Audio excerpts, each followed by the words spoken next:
Welcome to Synapse Sessions, where we talk with experts who are changing the game in Amazon selling. Today I'm joined by Anoop Patel of Zenath, who reveals his systematic diagnostic approach to why Amazon sales plateau and the precise order to fix them without wasting money on broken campaigns. He breaks down the CTR CVR Traffic framework, shares advanced PPC strategies that most Amazon sellers miss, and explains why most stay stuck treating symptoms rather than root cause. If your Amazon sales are declining, this conversation will give you the exact roadmap to diagnose and fix what's broken.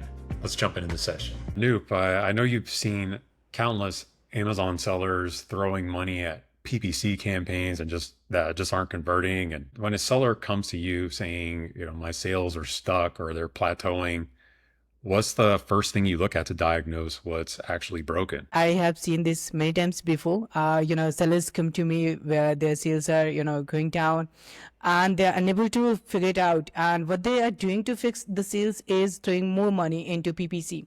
And at the end of the day, they are losing more money instead of, making, the sales go up. So what I do instead, before I start on any kind of listing optimization, any kind of SEO part, I go and start checking the business reports and brand analytics, and I want to know what is broken before I do any kind of PPC or SEO. So when I say what is broken, I look for is it CTR, is it CVR, or it is just traffic. And to check that, I start in this order: CTR, CVR, and then traffic. This order is important because if this is a traffic issue, we can fix it with the campaigns. We can add more campaigns, we can add more targetings and all those things.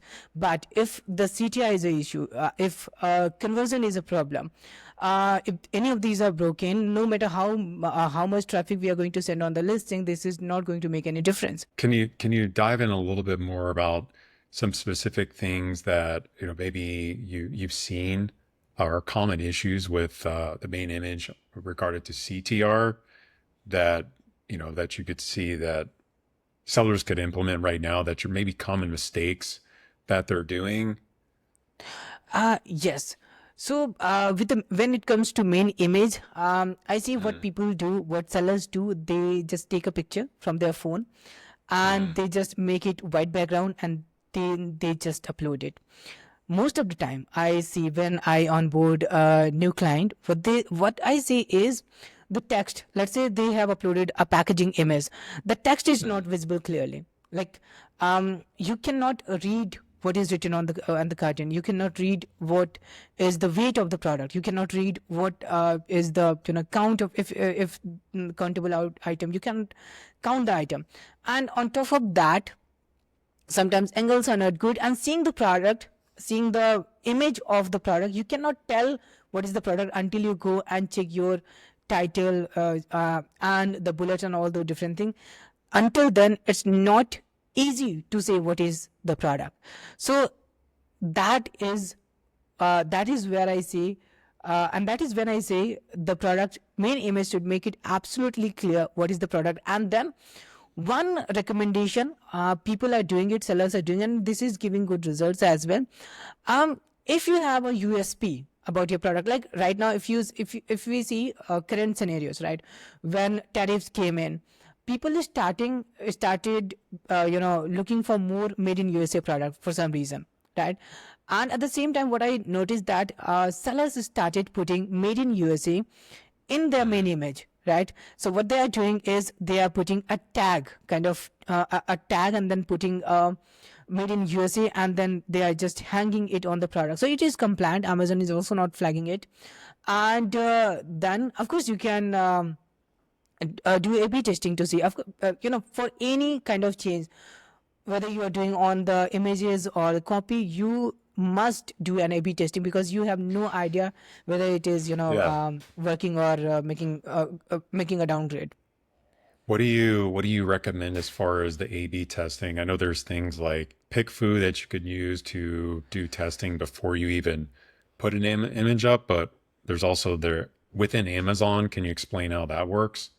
They have their own split testing as well, right? Exactly. So of course, you can try out PickFu if you wish, any seller if they want. But Amazon have their own managed, A/B testing. They call it managed experiments. You will find it under brand analytics, and it is very beautiful. Like, you simply need to, in few clicks, you need to put, let's assume you want to do an A/B testing on your main image. Simply put your new main image as second image, and then let it run. And after 2 weeks, and let it run for at least 4 weeks, and then you will have a very good kind of data, like how this one performed. You will see how much was increment or decrement in the traffic, how much increment or decrement in the conversion, and how was the increment or decrement in the total sales. This data will give you a clear picture if whatever change you made was an upgrade or downgrade. As far as conversions, what are you seeing kind of having a higher impact right now? Is it more the copy or just the images themselves, like within the A plus? Is that becoming more important to have the actual images that explain what the product is, or is the copy still playing a big role there? If Or both? I Yeah, so the highest impact still is coming from pricing structure, pricing itself, right? Okay. What I see, first thing, sellers need to be competitive. Second thing, they need to keep trying different pricing structure. What is working, they need to see. For example, if I say about items with subscription or subscribe and save option, they should try subscribe and save coupon. Then price discounts, it was rolled out, I think, a year ago, and this also worked better. And sometimes people recommend to drop the price for temporarily. I agree this one too, but I recommend sellers not to give away all their items. If they want to try it out for 1 or 2 days or for a week, if they can, that's fine. But never give away too much, because you are working for yourself, not for Amazon, right? And second best thing I'll see is graphics. Whether it is your images and your brand story A plus content. So these make the second big impact. Copy I'll make a push in on third, and yes, then there are rating and reviews. Rating and reviews should be somewhere on first or second, because if there is someone with having thousands of reviews and you have only 10 to 20 reviews, of course they are going to be leaned more on the one which is having 1,000 rating and reviews. Yeah, as far as reviews go, I mean, um, is there a certain goal they should be shooting for? Or does it just depend on the category? At what point does it matter? Like if they only have like 5 reviews versus other people that have hundreds or thousands, obviously that's bad. But at what kind of initial goal should they be shooting for to start seeing better conversions as far as reviews? For reviews, I recommend sellers, if they are starting, they should enroll for one program and they should grab all 30 available wine reviews. Right. This is the first part. And then now, to be competitive when they are just launching, they should offer comparatively some smaller price point. Let's assume if their target price is 50 USD, they should start with somewhere around 30 USD. Then they can increase gradually, so that shoppers get a reason to buy from you, right? Because you have lower rating and reviews, lower social proof, and if people will see you have all the other metrics, like your listing is looking as professional as those old ones are, as those having more reviews, you are also the same professional, your listing is correctly set up, and you have 31 reviews as well. There are people talking good about your product, and then on top of that, you are offering at lower price, right? Little lower price or a little extra lower price. Then they would like to give it a try, and if your product is good enough, they are going to keep it, right? And then these cycles keep going on, and Amazon is very um, um, is very kind of sensitive, if I can say. Like, one sale can make your product go high in ranking. One bad review, a two bad review can make your product go down in ranking. So this is how sensitive, this is how quick Amazon response is towards your performance, towards your sales, and all the metrics. So you're saying that it's not just that maybe a shopper could see the negative review and that could turn them off. You're saying that actually Amazon, if they see you get a bad review, they'll actually lower your ranking as well, Exactly. automatic. Okay. Exactly. It Yeah. impacts. Yeah, that's super important to know. It's not just that you'll maybe some shoppers will not want to buy it. It's yeah, Amazon's actually gonna the algorithm's gonna pick that up that you're not as good as the rest. Mhm. Yeah. So this I have seen many times in my career. Whenever you will see there's some certain negative rating drop 1, 2, 3, 4 continuously, and then you will see all of a sudden your sales are going down, your BSI is going up. When you will go your check your CTR CVR, they are looking same, but still for some reason your traffic is going down, your ranking is going down. That because of that, right? Of course you cannot stop selling, you need to keep pushing, and after a point of time you will get more reviews and then it will balance out.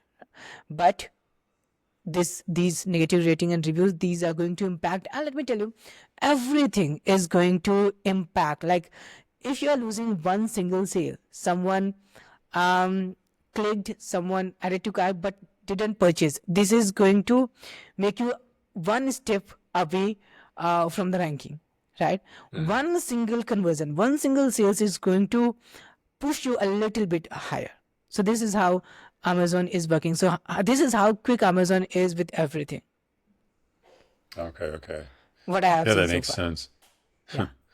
And yeah, I guess as far as I'm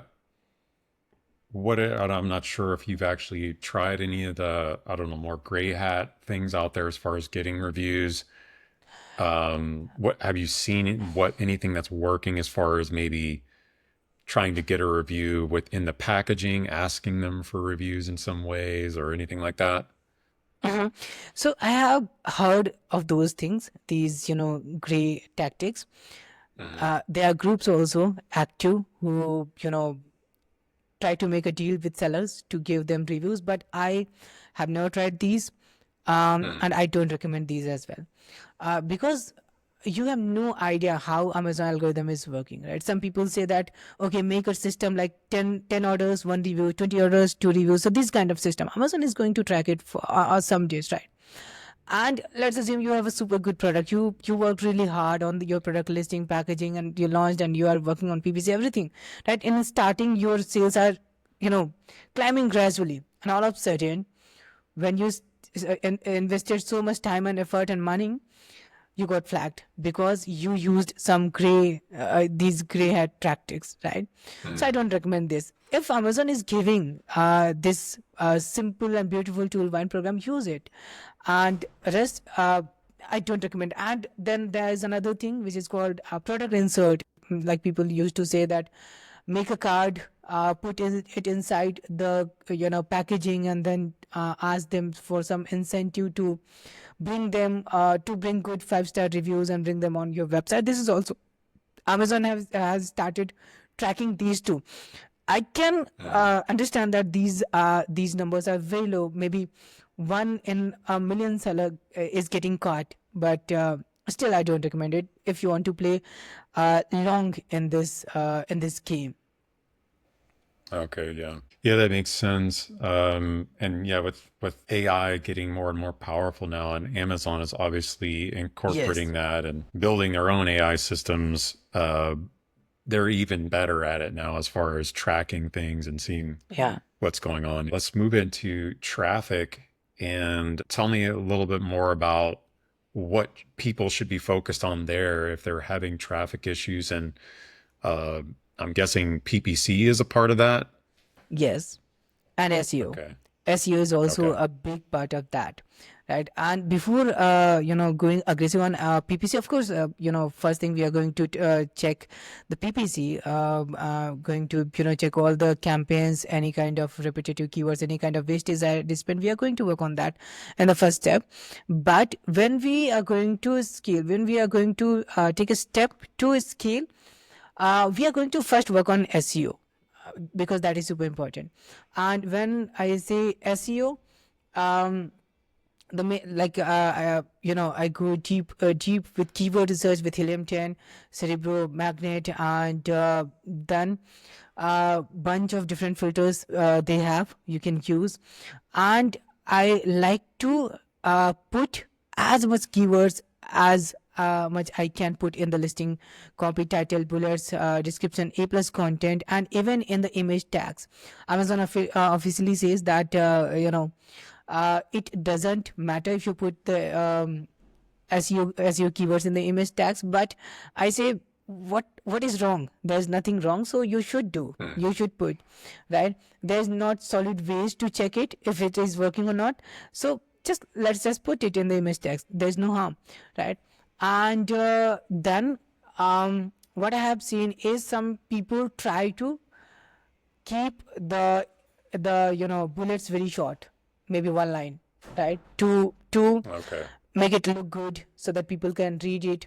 But as I said earlier, the text is for more algorithm, and if you put only one line, you will not have enough space to stuff more keywords, right? So try to keep your bullet points a little longer side, right? And of course you can focus on your first line more, and benefit centric and all those stuff. You can focus on the subheading on your bullet points, but make sure you are stuffing your keywords everywhere. Those are super important. And in your title, try to keep the main keyword as towards the starting point as possible. And then second we come to PPC part. We dive deep. Well, hang on. Let me ask you a couple Uh-huh. questions on SEO there before we go into PPC, because I forgot about SEO myself. Mm-hmm. Which is, yeah, it's super important. Yeah. Because you lean more towards the SEO, the algorithm side of the copy and trying to, get as many keywords as possible. I've heard the opposite argument as well, like you mentioned, where people just try to make it look more readable and look better. You're saying, in your opinion, from what you've seen, it's still more important to focus on just getting as many keywords in there as possible. Yes. Well, I'm not just saying that just ignore the readability. Of course, that should be there, but there should be a Okay. balance. Don't ignore the SEO for the readability, and don't ignore the readability completely for SEO. And at the same time, I say focus more on SEO. Hmm. I guess Right. as there, like, yeah, if there is stuff you can't work into the listing, and your the listing's already reading well, and you've tried to get as much, of the keywords in there, what are other good spots you're saying, like the image tags? What are some Back end. other spots that are still available now? Because I think they've taken away some options I had heard as far as back end, but I'm not sure on that. Um, no, we can still put keywords in the backend. We can Mhm. still put keywords in the description. When you add A plus content, your description is not visible, right? So now you can Okay, yeah. put, now you can put a lot of SEO keywords in your description. That is not going to be visible on the product detail page anyway, right? So and then image tags, when I say you get an option to put some text when you upload the images in the A plus content brand story. So put your keywords there. So this way you can optimize your SEO. And A plus content, some people, what I see is some people start using only images in their brand story and A plus content. Mostly in A plus content you Mm. will see image, one tile image, second tile image, third tile image, fourth tile image, finished. That's all A plus content. That is not recommended, because you are not getting any chance to put any kind of SEO. So use the tiles where you have an option to put the text as well. So that is one place. So we Yeah, have. I've seen that as well. Yeah, where they'll just have all images. And also I think that hurts, that can potentially be an issue on mobile as well, because if the text is all on the images, they're not going to, that text is also going to shrink down along with the image on mobile, right? No, we have an option inside A plus content. We can add two separate images, one for mobile and one for desktop. So that's not an issue. Okay, Uh, nice.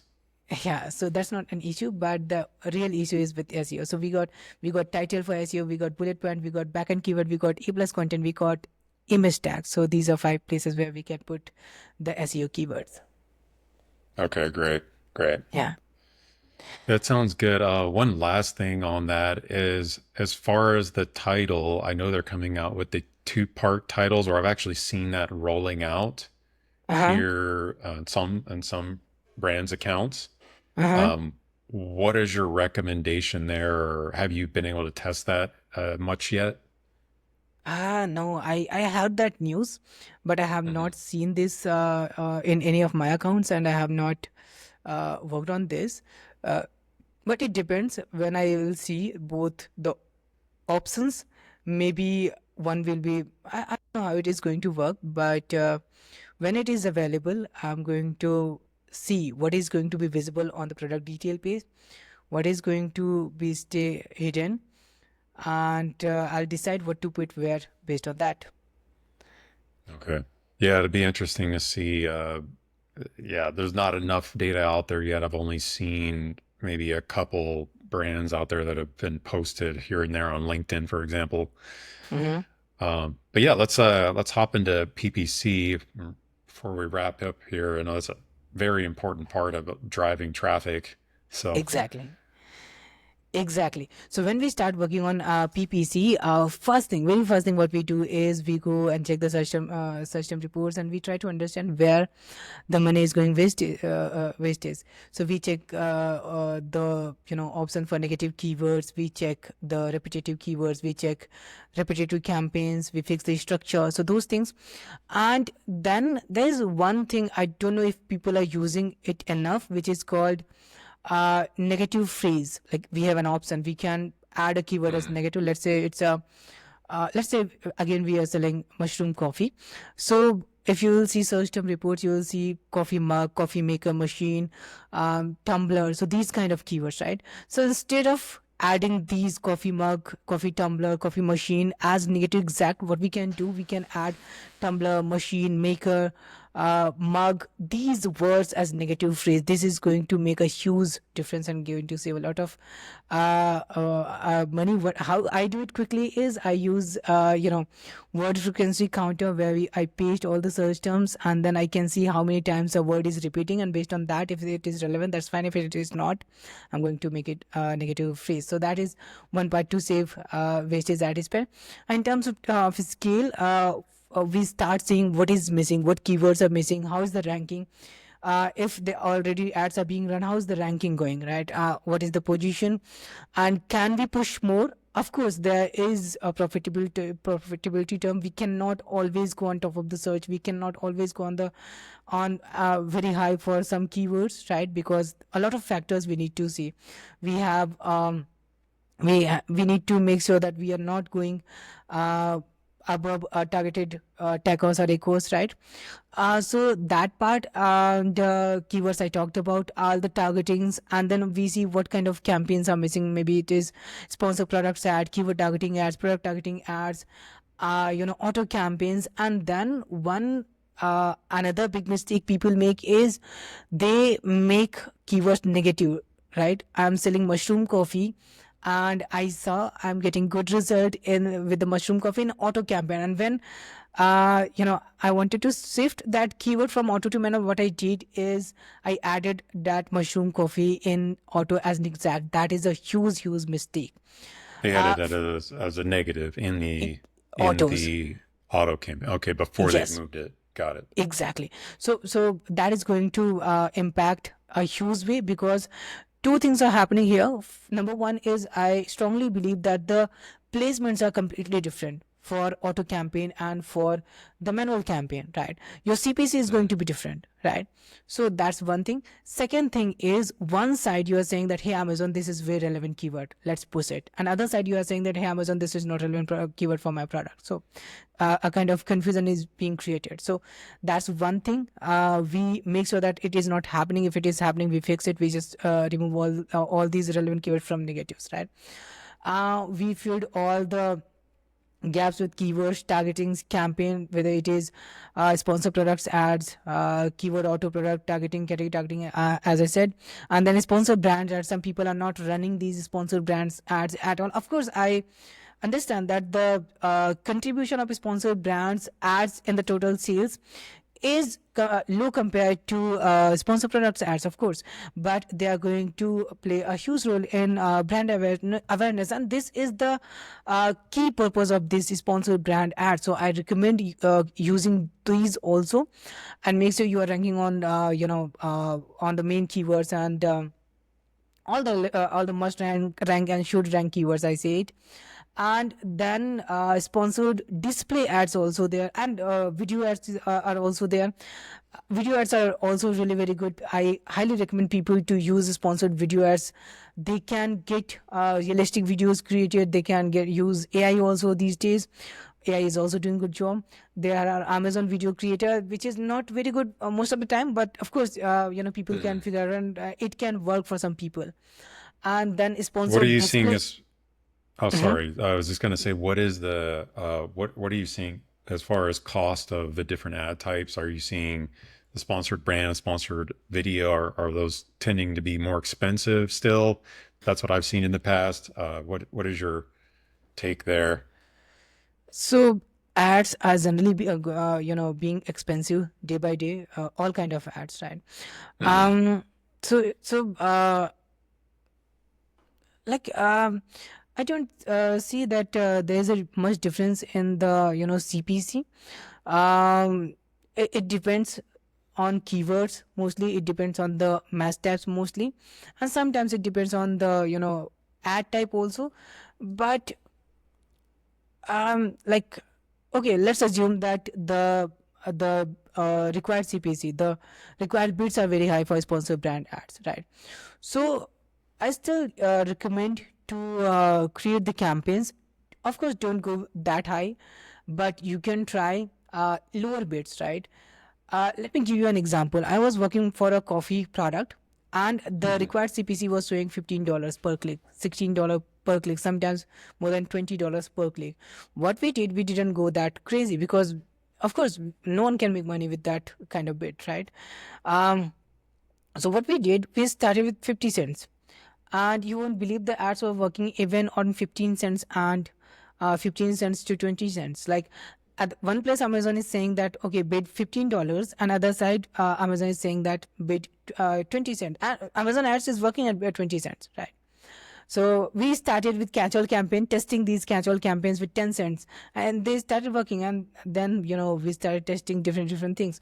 So this happened. Even if you see a very high suggested bid, still go and create all the campaigns, all sponsored products, sponsored brand ads, and bid according to your targeted ACOS, bid according to your current performance, and of course your product goals.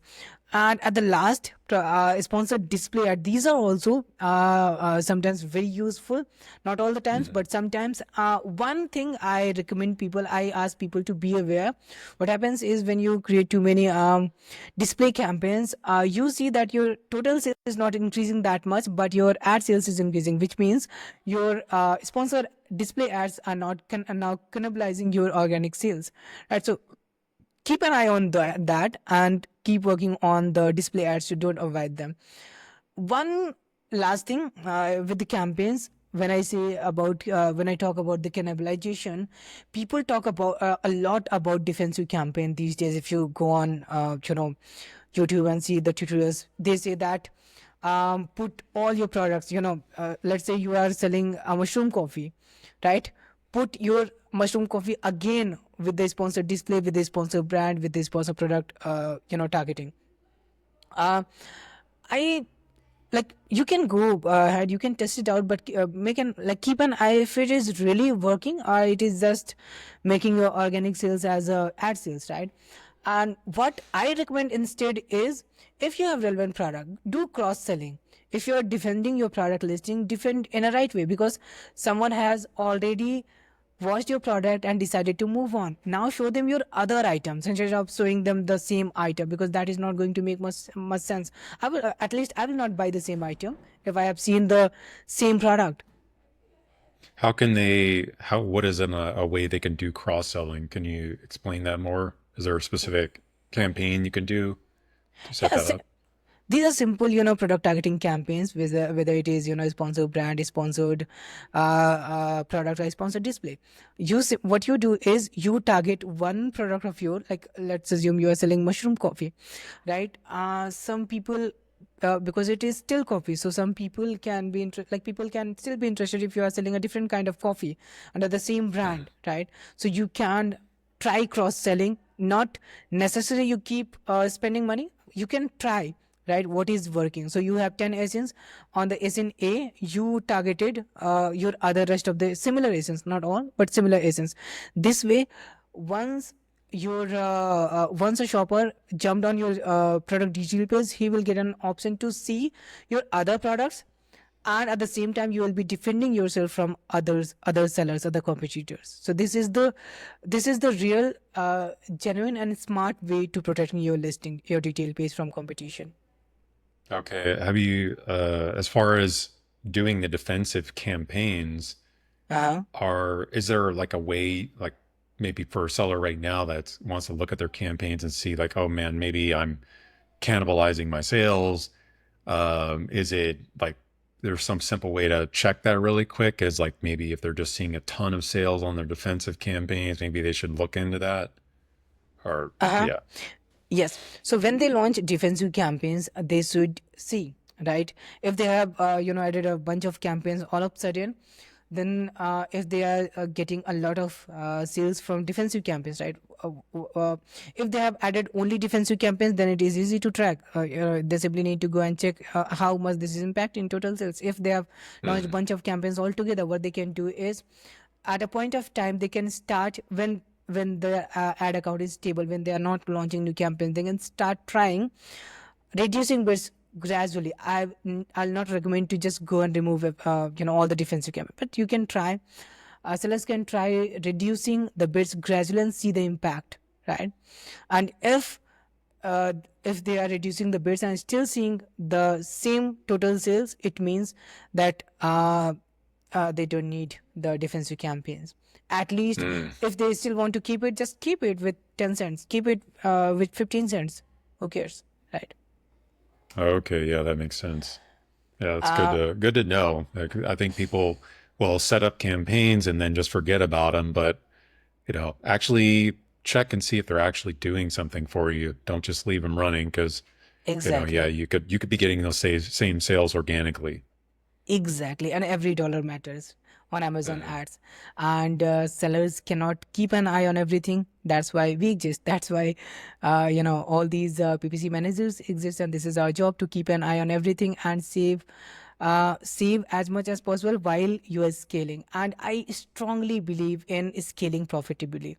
And Mhm. one more, very like, we are when we are discussing on this thing, I have seen this many times. I've seen this many times. Times sellers come to me and say that, hey, Anoop, now sales are going down. See, when X agency was working, sales were going this rocket. Then I saw that, man, your sales were going up, but your profit was just, you are going in negative imbalance, right?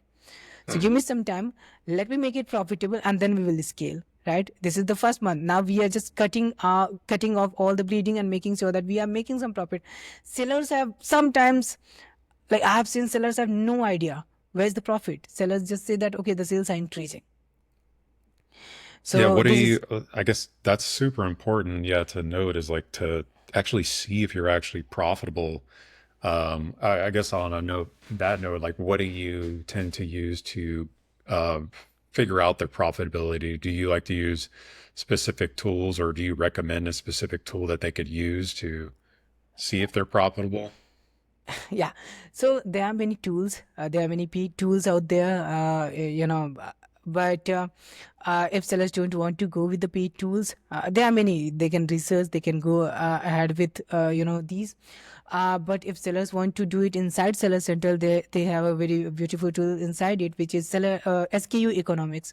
They simply need to click on SKU. I don't know if many sellers knows about it. Simply click on the SKU. That will open a whole page for that one SKU. On that part, what sellers can see is, how much money actually is going into their bank in the specific date range. And by that, with that, what they can calculate is, okay, this much inventory they sold and this much they got in their bank account, and then they can calculate from there very easily. They can do it on some Google sheet or something. Of course, this is some manual task they can do if they have, and this is one time task, not not all the time they need to keep checking. Right. Once in a month is enough to do this. Okay. Okay. Well, Yeah. yeah, Anoop, I guess we're coming to the end here. Yeah, if people want to get in touch with you to get more help on their PPC or just to, maybe diagnose what's going on with their sales currently, how can they get in touch with you? They can simply go on my website at zenath.com, or they can simply search on Google at Zenath. They will see my website, LinkedIn profile, my YouTube channel. Everything will be visible if they simply search my channel ADSZENITS at Zenath. Okay, yeah. Yeah, for anyone listening, I'll leave that down in the show notes and yeah, appreciate you coming on. Thank you. Yeah, and please put my email also if anyone wants to reach out to me. One more thing I want to Yeah. say on this call, if you have time. Right, like we are offering full kind of service, like we are full service Amazon agency. We go deep, not only with the Amazon ads, but everything inside Seller Central, whether it is managing catalog, managing Seller Central issues, managing reimbursement, managing supply chain. By means we can help sellers to ship products from their supplier to FBA to AWD, Amazon warehousing and distribution. We can use Azure Amazon Global Logistics in very professional way and a very easy way, and we can ship their cross border shipments. All those things we can track how many units are getting lost in their BN, and then we can get reimbursements for our sellers. So anything they can sell, think of related to selling on Amazon. We used to go beyond Seller Central also, but it started taking a lot of time. So now we are focused only on Seller Central and Walmart too. Okay. Awesome. Yeah. Yeah, I'll leave that information down there below if people want to check it out. And yeah, again, thanks for coming on, Anoop. Okay, great. Nick, thank you very much once again for inviting me on this session. It is really great, and I hope this is going to be helpful for viewers and sellers.